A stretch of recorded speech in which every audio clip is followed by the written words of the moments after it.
Everybody wake up! It's 4:30 a.m. That means it's dive time for Mega Man Star Force. Get up! Let's go on air! Sheesh, thanks for the wake-up call, Dive. I almost missed today's Mega News Roundup. I'm your humble host, ShadowRock, and today, of course, we got Rockman-X Dive and some other updates as well. So, let's get underway by EM wave changing. That's right, at long last, Mega Man Star Force has come to Rockman-X Dive. The Taiwan and Japanese versions, mind you. I am not joking when I say this has been almost an entire year coming. 9 freaking months we've had to wait since the Rockman EXE collaboration for Capcom to finally add the last major Mega Man series to Dive. I have no idea what's taken them so long. Did they forget about Star Force? Well, no, of course they didn't. Because every time there's been a Mega Man Zero character banner, it was always accompanied by a Mega Man Star Force themed weapon. And today it looks like the reverse is true. With the first Star Force banner, we're getting, hey, a Mega Man Zero weapon, based on Aztec Falcon from Zero One. Well, how about that? But yes, at long last, we can recreate the Super Smash Bros. Final Smash for Mega Man, assuming the rumored 5v5 mode becomes a thing at some point. Everybody is here, except for Over One. Anyway, let's pulse in and break down the trailer. Right off the bat, the trailer reveals the Mega Man Star Force event, which is called Bond That Can't Be Severed.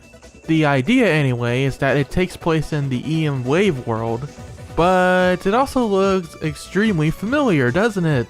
That's because instead of recreating an entire new stage and everything with new assets, they have merely retooled the Mega Man Network Transmission Den Area stage for this one. I mean, close enough, I guess.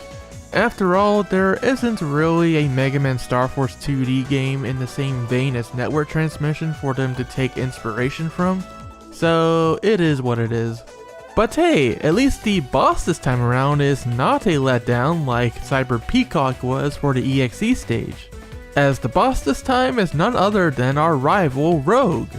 And here comes a giant fist! Yep, shooting fists, raining fists, oh my goodness. And hey, he also has the Nightmare Sword. It's a good thing that's already been released thanks to the Mega Man Zero banners. And since Rogue is a boss, you know what that means. He's probably going to be a character, as soon as next week even if we're lucky. So if you really want the edgy rival, you may want to save your medals for next week. One last detail for the stage is we're going to have a score system again, just like the EXE stage. So most likely we'll have to get a certain amount of points to get an S rank. But who do we got for this week then? Well, you've probably already seen it, but I'll break it down for you anyway. Obviously, with any new series, we gotta have the main Mega Man himself, which is Geostellar in this case. A fun little deep log error for you all. In the teaser trailer that came out yesterday, they showed a little scene of someone walking around in town, presumably Geo, who then puts on his visualizer to see the EM Wave roads, and that was pretty much the teaser. But the deep log error, as it were, comes into play when you listen to the audio. You hear that? That's no human sounding feat. That's pretty much a Reploid. What the heck? Geo's supposed to be a human though. Well, that's the deep log error though, because all of the human characters in Dive, for whatever reason, have Reploid sounding feet thumps when they walk. Yeah baby, everybody's a Reploid now. The deep log is a wonderful place.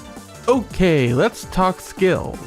So the trailer doesn't break down Mega Man Star Force in quite the detail they do for their S rank characters, because you know, Geo is going to be a free A rank that you can get by playing the event, as is tradition at this point. But the skills are easy enough to identify anyways with just the visuals alone. As is standard with any Mega Man, Geo has a charge shot, and his second skill, I believe, is based on the Air Spread battle card. In DiVE, it works pretty much exactly like base EXE's Airbuster. It even has the same animation, traveling in a line in front of Mega Man. It's too bad we don't get to see the player select animation in this trailer. I mean, I can imagine it will be Geo and Omegasys performing an EM wave change, but beyond that, that's it for Geo. So now we have the first Mega Man Star Force S-Rank character, Harpnote, who is getting in before Roll EXE does, hilariously enough. In the animation, Harpnote does her thing, playing a song for us, which does accurately simulate the boss fight in the Star Force series, also an obligatory pose based on the official artwork. Skill 1 is Machine Gun String. It's a 2-stage attack, starting with the strings, which just like in the original game, the strings do stun you in PvP. Keeping on with the boss fight's references, Harpnote will follow that up with a line of musical notes, sent directly to your face. Additionally, with a passive skill, Harpnote can summon a speaker that automatically locks onto the enemy. Again, the references are on point, and that continues with skill 2. Song of Pulse, surrounding herself with a heart-shaped pulse, and sending musical notes flying everywhere that bounce off of terrain. Yeah, have fun dodging that one. Even worse for anyone who is on the receiving end, with the skill cards, Harpnote can inflict a number of statuses: Out of Control, Defocus, or Skill Seal. Yep, she can turn off your skills. Uh-oh. She looks pretty cool though. And now let's move on to the Mega Man Zero reference. The Super Mag Gun, which like I said is based off of Aztec Falcon. It's a shotgun type weapon that fires 3 electrical arrow-shaped bullets at a pretty steady rate, and when you defeat a target, the attack will split into 3 overload currents. The Mega Man Star Force banner, the very first one, oh my god, it's happening, is coming this Wednesday, September 8th, and it's going to be for 2 weeks until September 22nd. Compliments to the background artist because they used a constellation for the background. Very, very nice touch. For all you fellow Star Force fans out there, yes, all 10 of you, I hope you enjoyed this one. It's finally your time to shine. So get out there and show everyone that Star Force is not to be forgotten. It's actually an excellent series, especially now that Star Force 1 has the DX patch. Also, don't forget that on September 8th, that is supposed to be the day that the new guild mode is going to be opening up for business. So we'll have to get started making our own guild. But like I covered in the Mega News Roundup 2 weeks ago, the number of players is going to be very limited at 10 players at first. But we'll see what happens. Definitely check out that roundup for all the details on guild mode. As for the Mega Man X DiVE global version, no Metallic Met, I'm not ignoring the global release. In fact, I ranted about global version quite a lot in the last 2 Mega News, so check those out if you want to hear it. Thankfully for your ears, this time there isn't as much to say, but I at least wanted to report the goings on.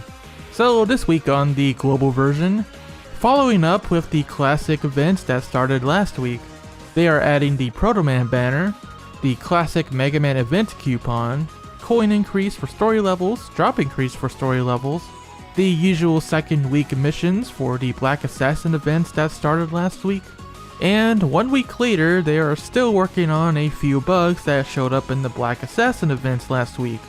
Namely, people were not able to control Rush. I mean, Rush has always been a problem even in the Taiwan version, but it's gotten even worse because now players cannot press up. And another major bug that I saw was that in the last stretch of the stage, you jump to these platforms that are over a bed of spikes. The only issue is, in the global version, the spikes did not render properly, so they're still there, but you can't actually see them, so it looks like a normal floor. That means players started reporting that they're taking damage for absolutely no reason because they simply cannot see the spikes. And the global version Twitter did put out a poll asking players how they are doing in the event. Is it reasonably easy to finish, super hard, or unplayable due to the bugs? Well, that's for you to decide. But yeah, that's pretty much what's going on in the global version, and that's the shenanigans they got up to this past week. I can still see that the behind the scenes communication issues that we discussed last week is still biting them in the butt. And if you don't know what I mean, definitely check out last week's video. Now before we pulse out from the deep log, there is one more DiVE related news I wanted to cover, and that concerns the character from last week, DiVE Armor X. Since the banner came out, Capcom has put out a number of concept artwork for DiVE Armor X, and an interview with X series artist Keisuke Mizuno. So when starting out designing DiVE Armor X, the first idea is that they were going to use the armor parts from the actual DiVE game as a base, and from there they came up with 6 different designs for DiVE armor, which you can see on screen right now. And then they decided on a close to final design from Keisuke Mizuno based on the suggestion from Mega Man's current producer, Kazuhiro Tsuchiya, who suggested that since it is a digital world, the armor should be more futuristic. With that, they turned the injector and those air thrusters into the data wings that you see today. Which with these wings, X kinda reminds me of the Mega Man classic Red Bull version. Red Bull gives you wings! Anyway, here's a short interview with Mr. Mizuno. First question is, what is the design concept of DiVE Armor X this time? Mizuno says, one day when I wanted to commit the new original armor of X in-game, I proposed an idea. How would it be if I used the icons of the equipment as design inspiration? And Mr. Yoda, who is the producer of X-DiVE, also agreed with that. So I chose one of them as the modeling of the armor. Maybe it can also be committed on Zero or Axel in the future. Silly Mizuno, Zero doesn't need armor. But all jokes aside, yeah, it might be that they might make DiVE versions of all the Maverick Hunters at some point. That will be interesting to see. I mean, doesn't Via already count as the DiVE version of Zero? Second question, are there any key attention points during the period you designed? Man, this is hard to read. Anyway, Mizuno says, I adjusted some parts of the original design of the icon size equipment picture when I graphed it as the armor. In addition, according to the character setting, I added in much eye-catching elements that were never been seen in the series before. But yep, that's what it says, such as floating wings, glowing inside the armor and at the joints. Because the in-game settings such as skills were done after the modeling is finalized, an armor with greater flexible was designed, which its wing-like effects can be changed freely. Sprinting, flying, or using hand cannon. Also, it can use a skill like his clones as a decoy to induce the opponents to attack them. Greater flexible. Cool. And then the last question, what kind of armor may Mr. Mizuno would like to graph in the future? Mizuno says, if it's an existing armor, I really like the original modeling of the intermediate armor that appeared in the X8. In the X8? Oh god. I want to know how it would feel to be presented in my own style. If it is an original design like this time, I really hope that each character can have their own original armor. I also want to see Sigma's X-Dive look. Oh man, here we go. Now we're getting outside the Maverick Hunters. X-Dive Sigma, wouldn't that be something, huh? What? He died in X8? Now son.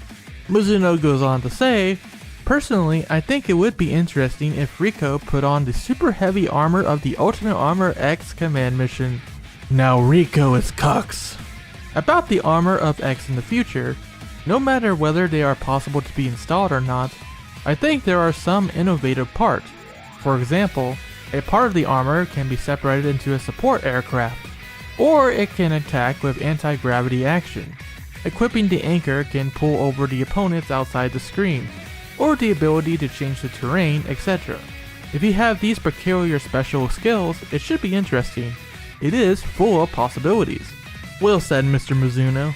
And that's the interview, but one other thing I wanted to say that was mentioned in the Maverick information video for the week was that Mizuno wanted to pick a color that's never been used for X's armors before when making DiVE Armor X. So, in a way, the fact that DiVE Armor X matches up with Rico's color scheme so well was, quote, an accident. Take that for what you will. And also that is not entirely accurate anyways, because the X Legacy Collection armor exists. They really like that white and cyan color scheme lately. But anyway, that is it for the dive section. Hope you enjoyed that little interview at the end. We're gonna move on to some little updates for other things, and I'll try to make this quick. First up, there is new Rockman EXE goods coming to Japan. At Tokyo Station Ichibangai on September 10th, Capcom is selling new Rockman EXE acrylic stands, leather notepads, tote bags, and more, as well as the graph art from 2019. Coincidentally, this also coincides with the release of the Great Ace Attorney Chronicles, since they are selling merchandise for that series too. And it really gets you thinking. We know that the Rockman EXE 20th anniversary stuff got delayed due to COVID, so it kind of feels like these Rockman EXE merchandise campaigns are pretty much a remnant of that, since it's kind of weird that they're selling the merch now before they announce all the plans they want to do. And I guess those original plans were supposed to coincide with the Great Ace Attorney in some way, but things didn't work out that way.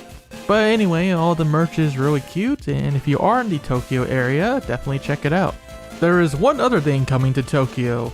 From October 1st to October 18th, at the Parco Factory inside the Parco Shopping Center in Ikebukuro, Tokyo, the Capcom vs Osamu Tezuka characters exhibit is coming back, with new artwork even. This time they're going to have a corner dedicated to the Devil May Cry series, and then another special corner to commemorate the 20th anniversary of the Ace Attorney series, including a ton of goods you can buy at the shop, like original artwork with autographs of each creator. Now, right now there's nothing in terms of new Mega Man stuff, but there is a new version of the key art being drawn, and it includes a Surbot, and I see a little Rush there too. Very cute. Speaking of Rush, our good boy may be coming to Monster Hunter Rise very soon. Yeah, he's just a perfect fit for a Palamute skin, right? And that's exactly the case here. Screenshots of Rush in Monster Hunter Rise has surfaced, thanks to a source within the community. Furthermore, via Rockman Corner, there is a short clip in Nintendo Sphere's video that shows some gameplay of the Rush skin. And man, he has a Rush jet! Look at him go! That's crazy. Now, according to another source, the event for Rush is going to be called the Blue Bomber's Best Friend, which features an arena quest event where you hunt a high-rank Xenogre, pardon the pronunciation, and it looks like the quest should be coming up on September 24th. So in just a couple short weeks we will be playing with Rush in Monster Hunter Rise. It was about time. I mean, we all thought it ever since the Palamute became a thing. Yeah, that was the perfect fit for Rush. Now, it's important to remind you all that this has not been officially confirmed, but some of the stuff has been data mined in the game already, so it's 99.9% happening at this point anyways. Not to mention the footage in Nintendo Sphere's video is very compelling. As for the model of Rush in this game, I don't think it's the Smash model, it looks more like the Mega Man 11 model being used here. Alright, just a couple more things to cover everybody. We got another mobile game announcement. Of course, we all remember TEPPEN, the mobile game that may as well be Capcom All-Stars in the form of an action card game. And the latest pack, Island of Fear, is bringing in none other than one of my favorites, Mega Man X Command Mission, into the fray. And since this pack is based on Resident Evil Revelations 2, there's gonna be a lot of Resident Evil references in some of these Mega Man cards. But nevertheless, there is a lot of Mega Man cards in this pack. The most we gotten in a very long time. We got some familiar faces here like Cinnamon, Spider, Wild Django, Dr. Psyche, Red and Axel. Well, Red wasn't in Command Mission, but hey, sure. And a host of other enemies as well. We're just gonna show you all the cards here, enjoy! And finally, the flavor text in these cards are very grim indeed. Like, I'll just read the flavor text for Blady here. The wheel of solid steel sparked against the rubble. An acrid of burning smell assailed the victim's nose. The screech of metal pierced the victim's ears. and then the machine's blade sliced through the victim's flesh. Oh my god, that's definitely grim. And for our last update today, we're back with Rockman-san, Chapter 8 this time around. And again, the shenanigans ensue as we see the face of Anchor without the helmet. Wow, what a concept. Check it out in the description below, albeit it's going to be in Japanese as usual. Well guys, that's all for today's Mega News Roundup. Are you excited for Mega Man Star Force finally arriving in DiVE? Let us know in the comments. And I want to thank you so much for watching and supporting the channel. And speaking of support, I do want to shout out our channel members, including SA class supporter Dustin, and GA class supporters Zero Scarlet, LML123, Chaos Bonkai, Adrian Cauldron, Fence Crystals, Rose Maverick Saiyan, Rico Syndrome, and Austin Buford. Thank you for keeping this channel up and running. It's really all thanks to your support that we can keep making videos like this every single week, even amidst a thunderstorm that is rumbling in the background as I speak. But anyways, assuming I survive, I will see you this Wednesday for the Mega Man Star Force DiVE stream, as well as making our own guild and stuff. It should be a lot of fun. So, until next time, rock on, you have yourself a great day or night.